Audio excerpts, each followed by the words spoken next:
देउराले उकाली चढेर बिजपुर खोला तरेर सानीलाई बोलाउँदा बोलिन पर्नु पिर पर्यो ज्यानलाई पर्नु पिर पर्यो।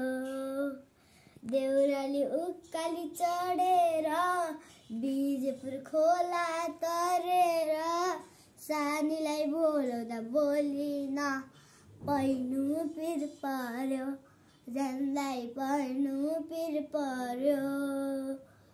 बारीको पराल भारीमा बच्चामा लुकी खेलेथ्यौ लै बाका छोपेर हात समाई नाचेथ्यौ हात समाई नाचेथ्यौ।